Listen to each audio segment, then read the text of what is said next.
Yo, what's up, you guys? It's your boy 3 Stacks in this thing, baby.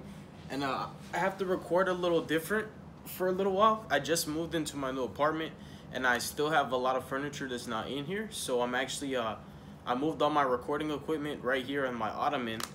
So I apologize. Please bear with me. It's not going to take too long. It doesn't really affect too much.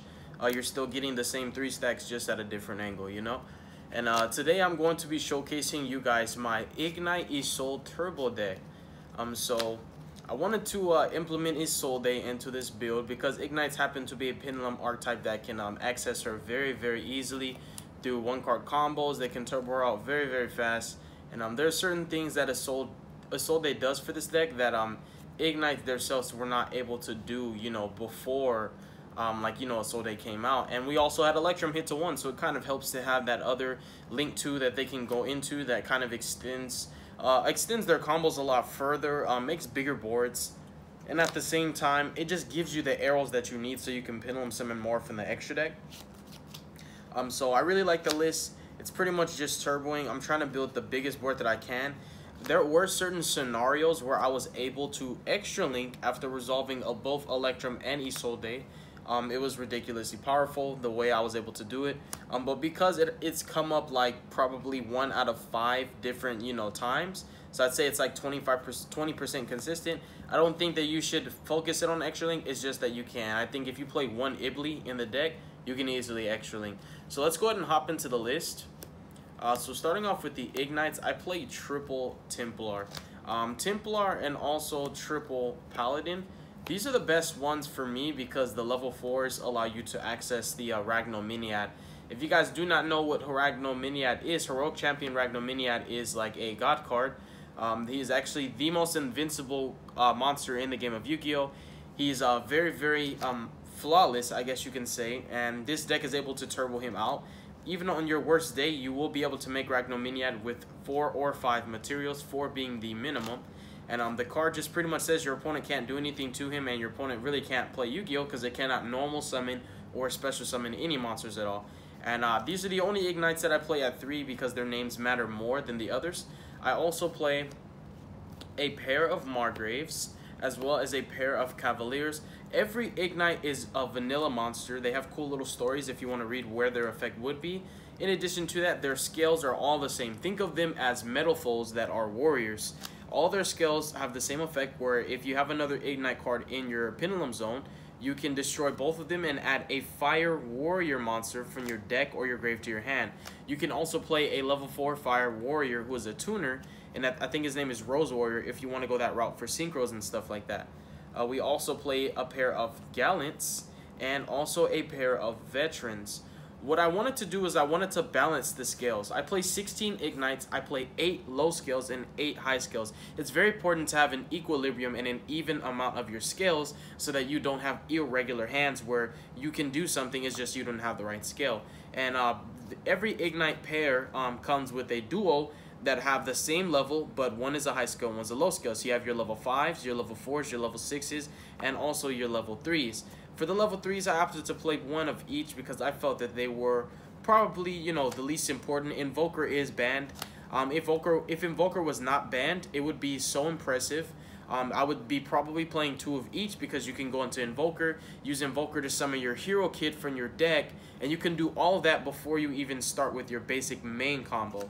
But because Invoker is banned, now we have to cut the level 3s down to 1 each. But again, there's so much value that this deck has in the Igknights.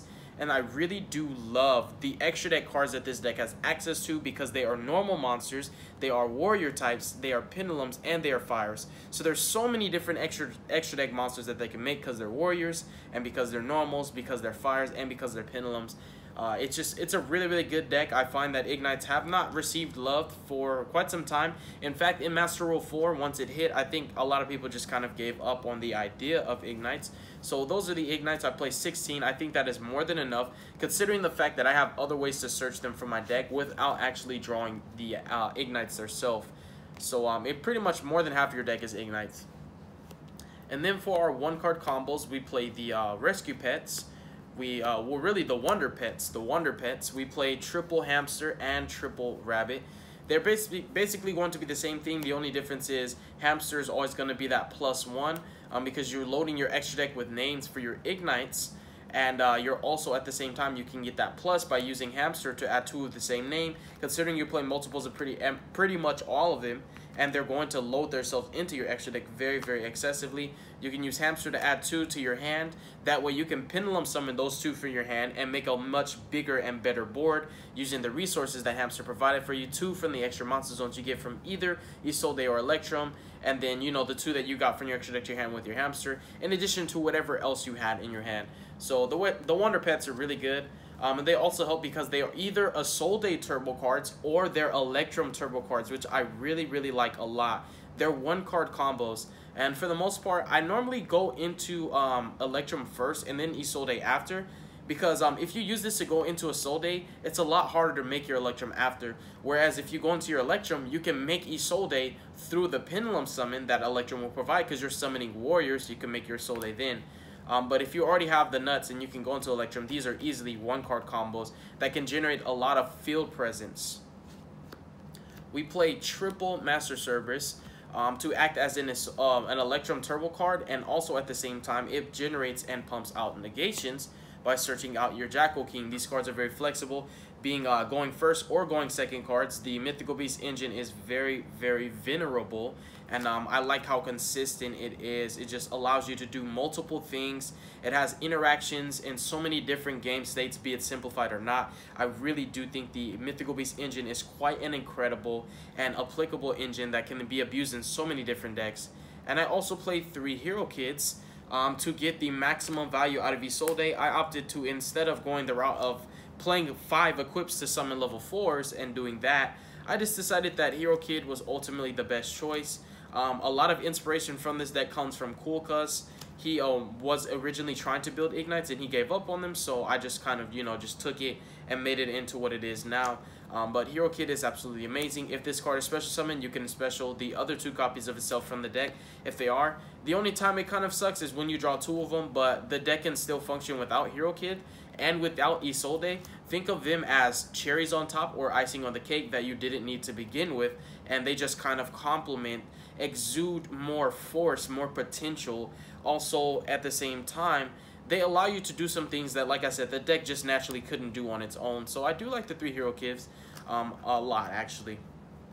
So that's pretty much it for all the monsters. We play 0 hand traps because we're playing a extremely powerful deck that doesn't really care what your opponent is doing. It kind of just focuses on what it wants to do and ignores everything else. For our spells, we have 3 Ignition Phoenix.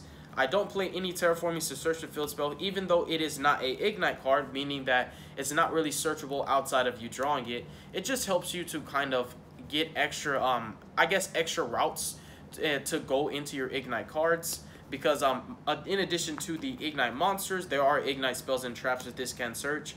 And that's why I opted to play 3 of it instead of 2, because it's very important. It's like a diagram. It's not once per turn, and it searches any Ignite card and gives your Ignites a boost of, you know, 300 attack and defense, which that increment makes a huge difference, because that turns your Veteran into a 3000 booty, your Gallon into a 24 beater, your Margrave into a, I'm sorry, not your Margrave, but actually your Cavalier into a 2700 beater, and your Templar's a 2k beat stick. So it really does help.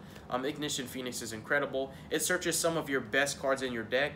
I also play triple Summoner's Art because you play 8 targets for it. You have 4 level 5 normals and 4 level 6 normals, meaning you have 8 level 5 or higher normal monsters in your main deck. So this is an extremely accessible card. You're never going to burn out of targets. And it just gives you 3 more copies of the Ignite names without forcibly playing 3 of the copies. And I like playing this over just playing more, 1 more copy of Cavalier or 1 more copy of Margrave. Why 3 stacks? Because this card itself is either a high scale or a low scale, so it gives you more of a flexibility in what you can do with the deck, versus just playing more copies of the actual Ignite. You'll run into hands where you draw 3 7 scales and no 2 scales and stuff like that. So it just helps because it is either a high or a low scale at any and all times. If you're feeling very lucky and you're resolving Electrum without it getting Ghost Ogred, you can easily play the Cleaford engine, because all you'll need to do is just use Electrum to pop that Scout, add it to your hand, and you can go ahead and Pendulum Summon and make your Infinity if you would like to go that route, because you do play 3 Summoner's Art. But that's just if you want to go that route. I am not playing the Cleafords, as you can clearly see. I also play 2 copies of Painful Decision. Now, Painful Decision is really good, obviously, because all of your monsters are vanillas. You have how many targets? You have 8 targets for this, so it's very live, and I like it a lot because Ignites can add themselves from grave to hand. So don't think that just because you're dumping one from your deck to your grave to add the same copy that you're actually losing that name. Ignites can add from deck or grave to hand, which is very, very important. And they do not destroy themselves as a cost for activation, which is really cool. I also have 2 Unexpected Dies. Unexpected Die acts as a Isolde turbo card or an Electrum turbo card. I only play 2 because I don't want to clog up on it. You know, you have to control no monsters to activate it, so naturally you're only able to resolve 1, unless you like make an Electrum and they go so great, then you can resolve the second one, but it never comes up. So I just like the 2. It kind of just increases your cards to get into your Isolde and your Electrum before you actually Pendulum Summon. And it kind of also helps you playing under pressure because they are beaters, and you can also just instantly access ranked forests such as Evil Storm Igknight. Just activate, like for example, going second, you can activate Unexpected Die, summon Templar, and then normal summon a Templar or a Cavalier. I'm sorry, not Cavalier. What's the guy's name? Paladin. Overlay those 2 level 4s, make Igknight, blow up the field, and then you could proceed your plays after that. So Unexpected Die does have a higher ceiling going second than it does going first, being that you already have so many ways to access your combo. This is just really, it can help, but at the same time it has a more I guess a higher usage, and like I said, a higher ceiling going second, just because it allows you to make Igknight under pressure, because obviously if you're going second, your opponent's always going to control more cards than you. And then we have 2 Ignite Reloads. What it does is you shuffle as many Pendulum monsters from your hand into your deck as possible, and it does not shuffle for cost, because if you read the card itself, there is no semicolon, meaning that if your opponent Ash Blossoms it, you do not take a minus at all. Well, I guess you got kind of break even. You lose 1 card and they lose card. But basically, you shuffle any number of Pendulum monsters from your hand into your deck, draw the same number of cards plus 1. So you break even, you don't minus, so it's like a Magical Mallet that's better, and it's spell speed too, which can kind of help because, you know, it can help you like playing around, for example, Reincarnation. If you have cards in your hand that you don't want to be banished, for example, I don't know, let's say, like, for example, you have like if you happen to draw double Jackal King, you want access to your Jackal Kings, you don't want Reincarnation to banish it, you can chain, you know, reload. That's just one implication, one of many. It's a very abusable card. It has 1 restriction. You cannot draw cards after you activate that card through card effects, but if you notice, this is the only draw power that my deck plays. Everything else is just searchers, so it doesn't really hurt. We have the 1 reinforcement of the army to up the count of Ignites, and the only equips I play are 2 Moon Mirror Shoots. The reason why I don't play 3 is because you only need these 2 equips, and if you draw either one of them, you can equip them to one of your Ignites, link into your Isolde or your Electrum, and it goes into your deck anyways. So it's perfect just to play the 2 Moon Mirror Shoots, for the simple fact that Hero Kid is a level 2. You only need to send 2, and whenever you draw them, they will always go back to your deck, so you're never, ever, ever going to run into the problem of not being able to resolve Isolde due to the fact of you not having enough equips. And the only trap I play in the deck is the 1 Ignite Burst. It's a very good card. It is not a hard once per turn. It is a soft once per turn. So if you were feeling gutsy, you can definitely play more copies of it. There was a route I wanted to take with Foolish Burial Goods because this card has a great value if it's sent to the graveyard, not from the field to the graveyard, if it's just sent to the graveyard, period. You could Foolish Burial Goods it if you want it, but what it does is if it hits the grave, you can add 1 Ignite monster from your extra deck to your hand. That in itself can extend your plays, allow you to add extra resources to Pendulum Summon, make bigger boards, and also it has a very strong interaction on your opponent's turn where it can destroy up to 3 Ignite cards that you control and return that many cards that your opponent controls to the hand. It does not target, it does not destroy, it absolutely interrupts plays no matter what board your opponent's making. If it's Chaos Max, it goes right back to the hand. If the monster is immune to, you know, destruction and targeting, this card plays around everything. So it absolutely gets over anything that can be affected by it. And it's really cool. I like it a lot. It just has so many different interactions. The way you can abuse it. It's just such a great card. I had to incorporate just the 1 of it because it is searchable through your field spell, so you play 4 copies of it. Really, really good. That is it for the main deck. It should be 45 cards. I do not care about playing 40 card decks because the decks that I make are very consistent.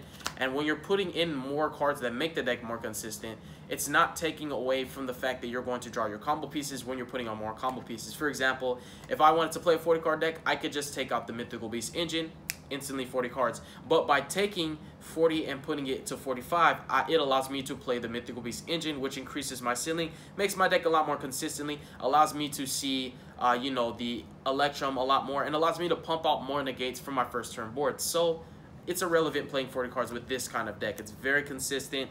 Virtually every card in your deck searches for other things. The one Electrum, RIP, that is my boy, that's my homeboy.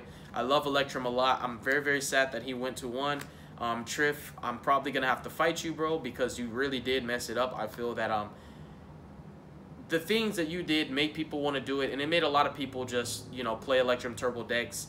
So it really sucks that it went to 1, but there are so many ways that you can play without it. It just really helps. This Doolittle Chimera is Isolde. Cool Cuz has 2 Isoldes. I should have borrowed one of them from him, but this Doolittle is actually Isolde. And you can still also play a Doolittle if you play like Ash Blossoms. You can add them back. Obviously, your whole deck's fire, so you know it just kind of helps to give you another Link monster with the 2 arrows. But I felt that Electrum and the one Isolde are all I need to start my plays. And then for some of the bigger links, we play Griffin and we play Gumblar. Now, we play Gumblar because you can extra link with this deck. Yes, indeed, you actually can, which is crazy to say. But also at the same time, I use Gumblar to rip 2 cards out of my opponent's hand because I have a lot of excess resources with this deck. Even when I do my main combos and my main plays, I never commit every card in my hand. I normally have 3 cards left in hand. So I was like, I don't really need these. I'd rather just, you know, make my deck a lot more, I guess you could say, competitive by just making the Gumblar, ripping 2 out of their hand, and making it that much easier for me to basically procure my victory. You make the Griffin every single turn 1 without a doubt. I'm kind of just pseudo lock your opponent. We do play Skull Dread, very easy to make in this deck. No, you cannot make him with Hero Kids because they're all the same name. We obviously know that. No, I don't think anybody is dumb that's going to say that. You know, you can't make the Skull Dread without the Hero Kids. But it's still too easy to make this Skull Dread. You know, it really does help. The 3 zones that it provides for you, the boost in the attacks, every increment matters. Skull Dread's just a great card, and it does help you on your rainy days. On your rainy days, that's when you're making Skull Dread. On your good days, you're making cards like these. But if your opponent ogres your Electrum and then impermanences your Isolde or Ash Blossoms it, you're definitely going to, you know, just Pendulum Summon, make your Skull Dread, and then you're going to go off from there. You just really need to sometimes fix your game state. And then I play the Trigate. The Trigate, even when you cannot extra link, you can always make the Trigate co-link by 3, which helps you because it's another negation that you can put on board, and you're always going to have Griffin next to it. So you kind of have this soft lock with your Igknight boards that you're making, because you're locking your opponent from special summon monster effects unless they have it linked. In addition to that, you also have the negation through Trigate and the Jackal King if you have it. And also, you're always going to be making cards like Photon Strike Bouncer, which just helps you in general. So Trigate's a very good card, and it helps you going second to push for OTKs. We have one Zephyr Metaltron because, again, like Skull Dread, it is a rainy day card.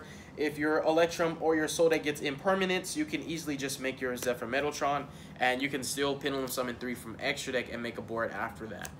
We have one Unicorn, we have one Cerberus, and we have one Phoenix. Normally, you're using at least 2 of the 3 for your turn 1 boards, but also going second, obviously, it's so easy to trigger all 3 of these in the same turn because you're able to get so much of your resources back from grave to hand and continue discarding the same card anyways. Really good. We still play the Proxy for the protection that your board needs, and then his arrows pointing both directions matters because we do not have Goblin anymore. And while it doesn't stop your opponent from targeting yourself, it does offer protection from destruction. Then we have rank 6s. We have one Photon Strike Bouncer for going first and one Gauntlet Launcher for going second. Both of these are generic, only require 2 level 6s. This one pops up to 2 monsters on the field, and this one just negate monster effects and burns for 1,000, which helps you because of in-a-match procedures. And then we have what should be Heroic Champion Ragnominiad. He is a rank 4 who requires up to 5 level 4 or lower, level 4, specifically level 4 warrior type monsters. And I know his effect by heart. So if you make him with 2 materials, he gains 1500 attack. I'm sorry, he cannot be destroyed by battle. If you make him with 3 materials, he gains 1500 attack. So he's a 3k beater that can be destroyed by battle. If you make him with 4 materials, yeah, I think so. If no, it's 1 material. No, because it's like, yeah, he gains 1500, can be destroyed by battle. And then the other effect is he's unaffected by card effects, all card effects, so your opponent can't touch him. He can't be destroyed by battle. He's unaffected by card effects, so naturally already, right, your only way for your opponent to deal with that is to kaiju. And there's no lie. If your card can't be destroyed by battle and it's unaffected by all card effects, there's literally nothing that can touch it by a kaiju. But it gets worse. When he has 4 materials, your opponent cannot normal or special summon any monsters. And what is a kaiju? It is a special summon. So if you make that card with 4 materials, is your opponent getting rid of it? Absolutely not. There is no way possible. You can't even say you can spirit mode it because that's a normal summon. Don't get out of town. Don't even try to lie to me and say that you can opt the card. When you make it with 5, it has this other effect where it can destroy all other cards on the field, which is kind of like, you know, what a Saiton does. I still play the 1 Saiton because it's easy to make with your unexpected dies, and it's just such a great card. It's off the ban list for a reason. Ignites easily clear their scales, so if you ever are in a pinch and you need to make this, you do not have to sacrifice destroying your own scales because Ignites clear themselves to grant the search ability, and you can just make Exciton in a pinch and clear the field. But Ragnominiad is absolutely one of the trump cards of this deck, and the fact that Ignites can turbo it out turn 1 under, you know, link monsters like Isolde and also like Electrum, meaning that if your opponent can't normal or special summon, they can't kaiju it, they can't spear mode it, they can't even do their basic plays. Gokis literally have to set and pass, and it's unaffected by everything. It can't be destroyed by battle. They're basically going to set cards and pass, and you're going to proceed to OTK them. The only weakness and or downside to Ragnominiad is the fact that during each of your end phases, you have to detach a material from him, but it doesn't, no, during each of your opponent's end phases, you have to detach 1 material from him. So every one of your opponent's turn that patches, he gets a little bit weaker. But all you need is 1 turn with the card anyways. So that is it for my Igknight deck profile. I went very in-depth. For any of you guys who are fans, I hope that you enjoyed this. Thank you so much for supporting my channel and supporting my dream, for being patient, taking the time out of your day to watch my videos. In spite of me not being the best YouTuber, me not being the best, me not having the best equipment, not having the best quality, I do have quality subscribers. Thank you guys so much. I love y'all, and peace out, yo.